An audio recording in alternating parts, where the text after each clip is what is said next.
Hey guys, Caibel the Strategist here, and today we are playing some more 9 dies. Basically, we are looking for 2 more dies. I looked in between episodes and we are only missing 2.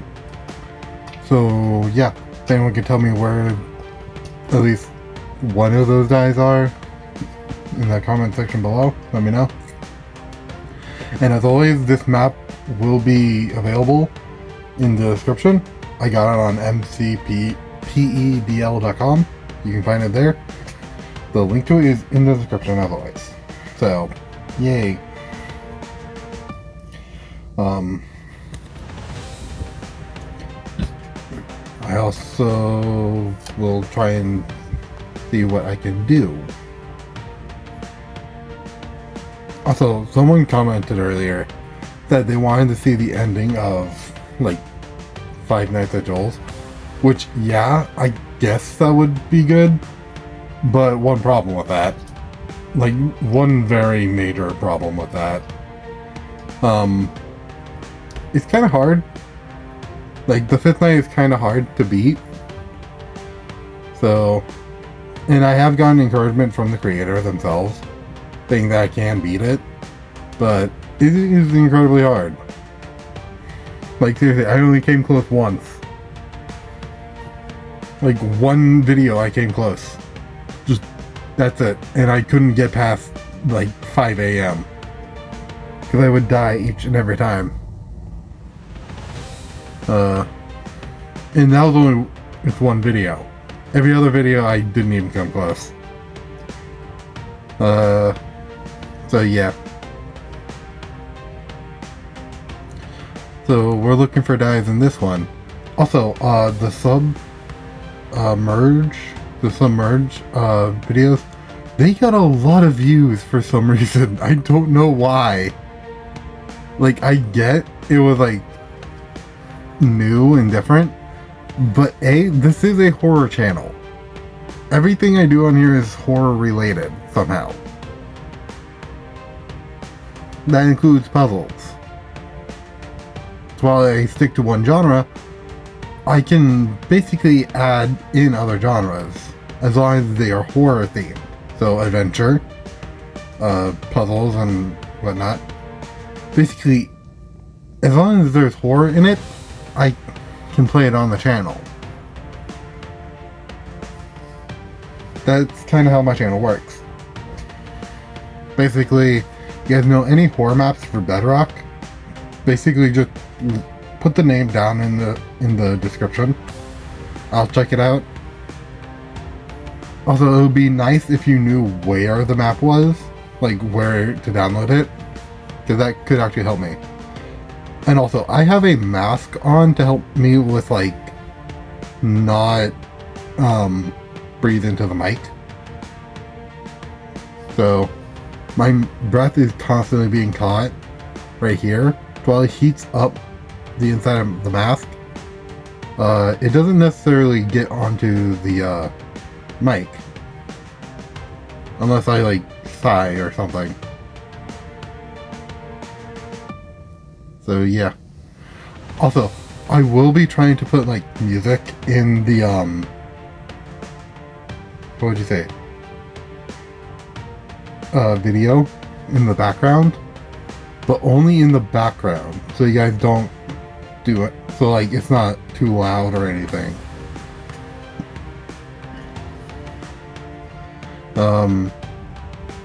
So far we haven't been able to find any new dies. Like, I really want to find, like, new dies, like, that would help. If anyone knows, like, a path I haven't taken yet, let me know. Or a die I got but didn't, or, like, wasn't able to put into the barrel at the start, that would also help.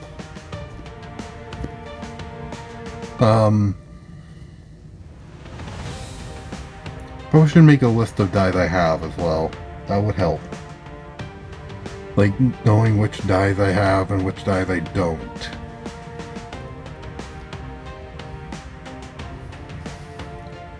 Because right now I'm pretty much just trying to figure out which dies is where. Because I don't know where every die is. Like, I'm not memorizing where they are. My brain works differently than most. Basically, I think more naturally and more like a utilitarian. Basically, if it has no use to me, I don't memorize it. So I basically just don't memorize a lot of stuff. But I'm incredibly smart with what I can memorize. I go for function over form, basically. And necessarily what that ends up being is incredibly useful tools that may not look great, but function pretty much spectacularly. For instance, as a kid, I once made a bow and arrow, using PVC piping, nylon string, and caps.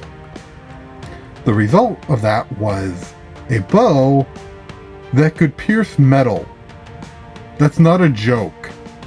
I literally dented metal. And the arrow was stuck in the metal. Like, not... It didn't bounce off, it stuck into the metal. And witnesses were pretty impressed that I was able to do that with what was meant to be a toy bow. Not a, not a real one. It wasn't meant to be a real one, basically. I can do this with pretty much, and keep in mind, I can do this with, like, anything. Like, I can do it with pretty much anything.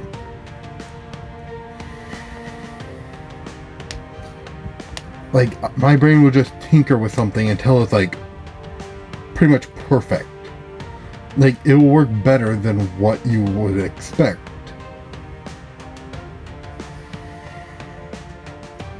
And that's kind of like how my brain just is. Like, no matter what, my brain will always, like, okay, this isn't good enough yet. And it will only, my brain will only, like, register it's good enough when I can no longer improve upon it in that moment.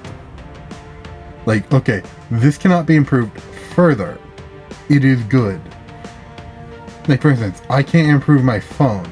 I can't improve my Switch. Those are things I cannot improve. I can improve my swords. I can improve my bows. I can improve my scythe. But I can't improve anything that's already been improved, or that is already been perfected. But I can improve other things. And that's what makes me so terrifying as a person, is that I'm able to do this pretty much whenever I want. Like, if I just focus on something, pretty much it will happen. Like, that, it's instinctive. It's part of my, like, person. For instance, I have designs for basically a whole host of different things. Like, for instance, a bioreactor, a car, and a sword. While these may seem like random things to you, these are all things I can improve upon. For instance, the sword is pretty much an actual sword that can be created. It is basically a sword that might not look the best, but functions really well. Basically, what it does, it's a sword that can shift which end is weighted.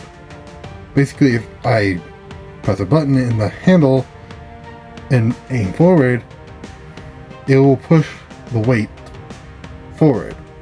But if I go back and press the button again, it will cause that to go down. So basically what ends up happening is one end is for defense and one end is for devastating attacks. And it's necessarily a very good sword. stuff like that is very good. But I also added a chain onto the end that allows it to be thrown. So if I press the button and move forward, release the button, that weight will stay in that spot. And if I just drop it, swing around by the chain, it will create a devastating whirlwind effect, essentially. Basically, what ends up happening is I end up having a sword on a chain, and I can now fight from long distance, from mid to range, from long distance, basically around mid to short range. While that's not a lot, that's actually intentional, because what that means is I can basically just throw my sword and pull it back. And that's not the only feature of like this sword either. It also has serrated edges on the blade. That helps with armor and bone. And that is also good, because that means even if you're in armor, I can still get to you. It basically functions as a human can opener. So yeah, it is terrifying. And the car, yeah, that's a hydrogen car. Basically, it is designed to only function off of a specific type of hydrogen. This type of hydrogen is easy to create. Is very easy to create and very hard to mess up. Like, yeah, it will mess up if you don't follow the steps, but at that point, you're kind of asking for it. And the reason it's a hydrogen car is necessarily hydrogen has a lot more benefits than gasoline. For instance, hydrogen does well when cooled.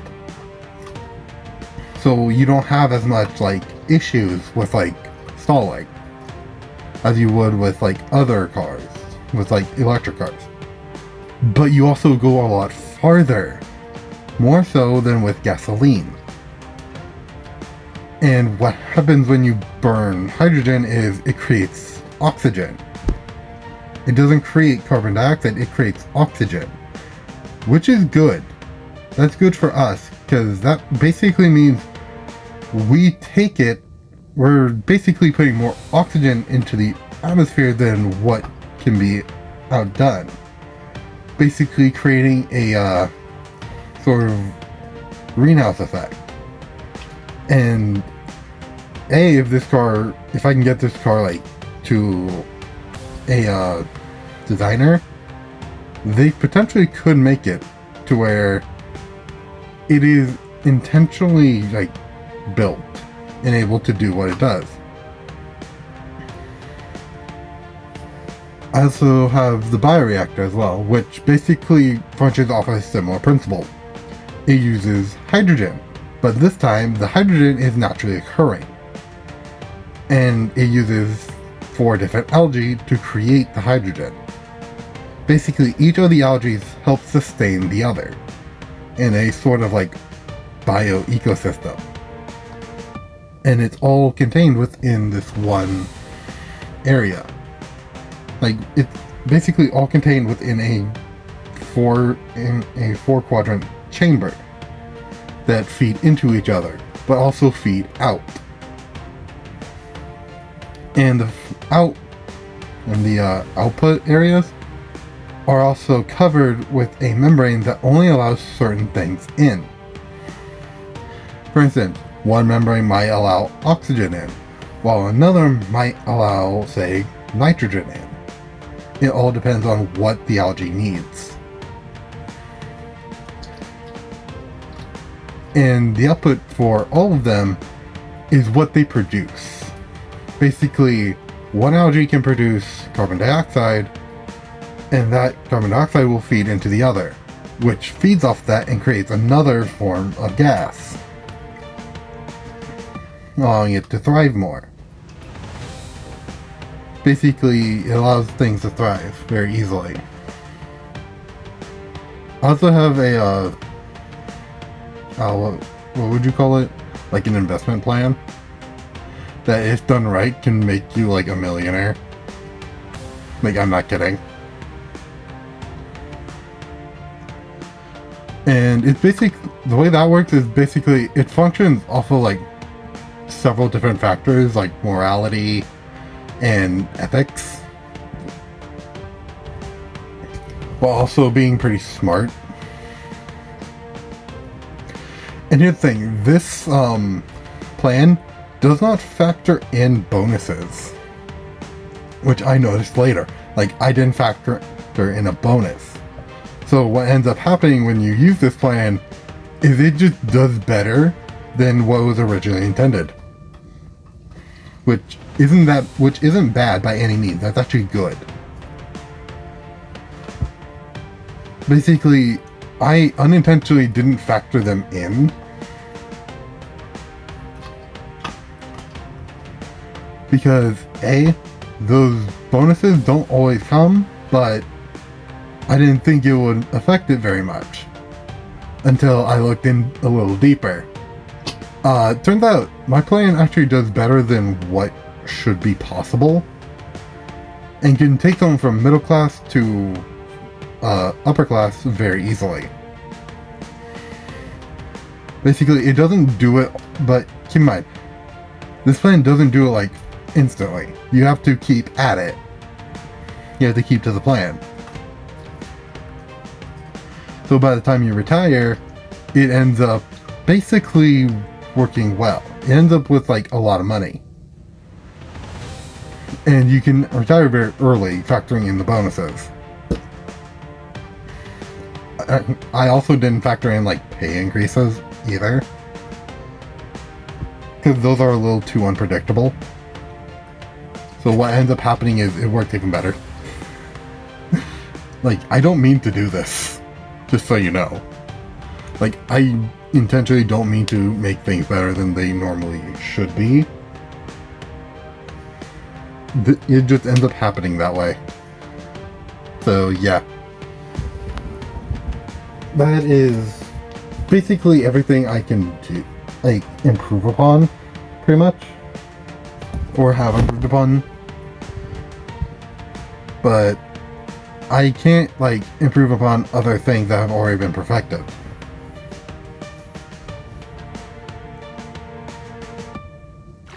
And just so you know, most, like, rich people today come from generational wealth, not wealth they accumulated themselves. Which is kind of why I always say, like, oh, most of the rich were born with a gold spoon in their mouth, which is true, they were. Because a lot of them are. Very few, like, wealthy people aren't born with a silver spoon in their mouths or a gold spoon in their mouths. Very few. A few of those would be, like, I guess you would say, like, YouTubers. Like, take Rambo, for example.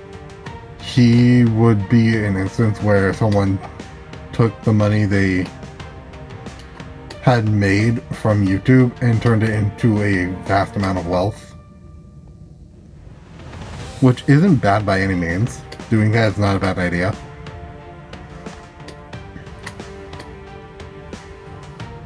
But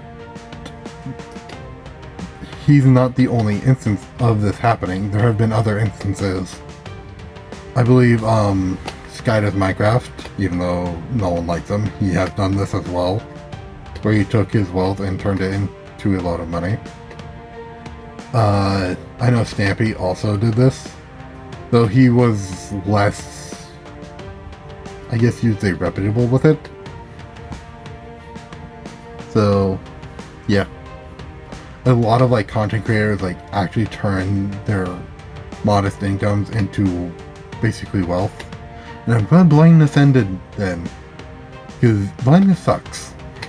And just so you know, I am paying attention.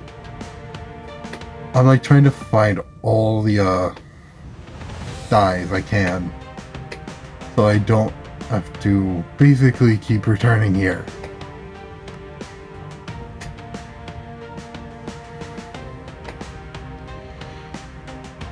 very few new ones, if any. Okay. We don't need that many, just a few right now. And I keep clicking, by the way, sorry. It's like a nervous habit I do, like clicking helps me like focus. Or rather, doing something helps me focus. Like, if my hands are doing something, I can focus better. Which isn't necessarily a bad thing. Though it does annoy people quite a bit.